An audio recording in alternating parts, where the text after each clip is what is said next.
Good evening friends. ये session है UGC net aspirants के लिए। इस बार जो एग्ज़ाम की डेट है वो है 25 से 29। और बहुत सारे स्टूडेंट्स हैं जो वेट कर रहे हैं अभी एडमिट कार्ड का भी और सिटी इन्फॉर्मेशन का भी।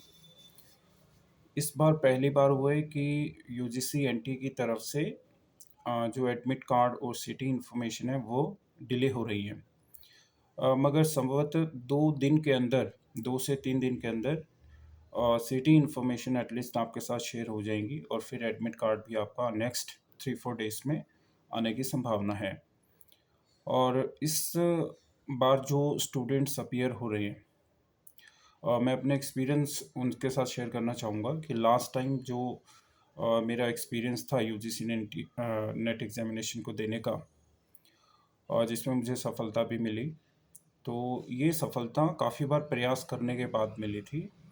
और इसमें जितना प्रिपरेशन का रोल है उतना ही आपके माइंडसेट का और टेम्परामेंट, किस टेम्परामेंट के साथ आप एग्ज़ाम्स देते हैं उस पर भी मैटर करेगा कि आपका स्कोर कितना आएगा।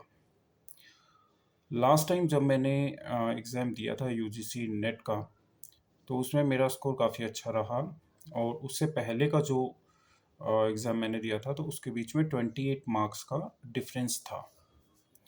फर्स्ट टाइम जब मैंने यूजीसी एनटी एग्ज़ाम दिया था तकरीबन 3 इयर्स पहले, तो उस समय स्कोर सही था मगर कंपटीशन इतना नहीं था कि उसमें जो पेपर 1 जब आता था तो काफ़ी रीजनिंग के क्वेश्चन उसमें काफ़ी पूछे जाते थे।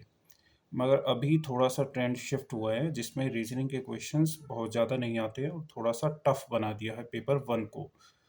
और इसमें कंप्यूटर के क्वेश्चंस आने लगे हैं, कभी-कभार हिस्ट्री के क्वेश्चंस भी उसमें आते हैं। और डीआई जो है डेटा इंटरप्रिटेशंस, वो क्वेश्चंस उसमें आते हैं, एनवायरनमेंट के क्वेश्चंस आते हैं, कुछ एजुकेशन से रिलेटेड आते हैं। और साथ में जो पेपर 1 की बुक है जो आप रीड कर रहे होंगे, लगभग सिलेबस वही है मगर क्वेश्चंस कहाँ से आते हैं ये एग्जैक्ट क्वेश्चंस जो हैं बुक से नहीं उठाए जाते हैं, चाहे वो कॉम्प्रिहेंशंस हों, चाहे पैसेज जो भी आप सॉल्व करते हैं, या फिर डीआई जो डेटा इंटरप्रिटेशन के क्वेश्चंस है। तो जो बुक के अंदर जो सिलेबस है वो सिर्फ आपको एक आइडिया देगा कि आपको तैयारी क्या करनी है, किस टॉपिक को तैयार करना है। और जो प्रीवियस ईयर क्वेश्चंस हैं 4-5 ईयर्स के, वो आपको एक आइडिया देंगे कि ट्रेंड किस तरफ शिफ्ट हो रहा है और क्या आपको तैयार करना चाहिए और किस चीज़ पर ज़्यादा समय देना चाहिए।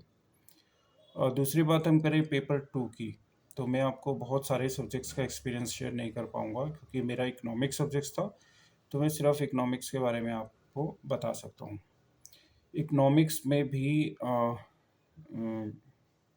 जो फर्स्ट टाइम जब मैंने एग्ज़ाम दिया था यूजीसी एनटी का 3 साल पहले करीब, तो मेरा स्कोर था 90 पेपर 2 में।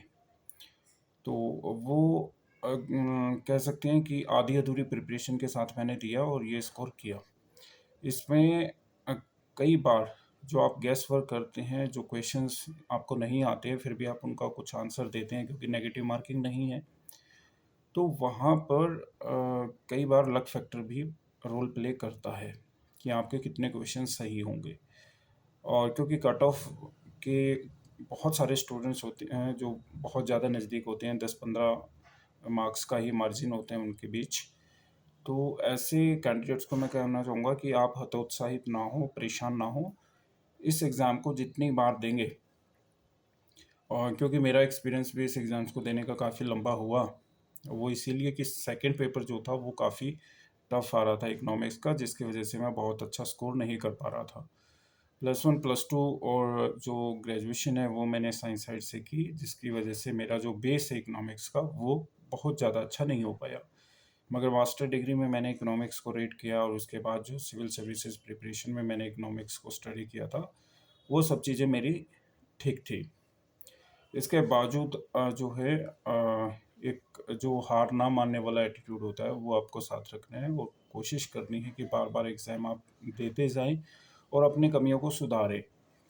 और कई बार ऐसा भी हो सकता है कि आपका स्कोर लगातार जो है डाउन जा रहा हो। फर्स्ट टाइम जैसे मैंने दिया 150 स्कोर था, फिर 144 आया, फिर उसके बाद परसेंटाइल में एक बार स्कोर आया। और फिर 126 आया, फिर उसके नेक्स्ट 116 तक मैं पहुंच गया था।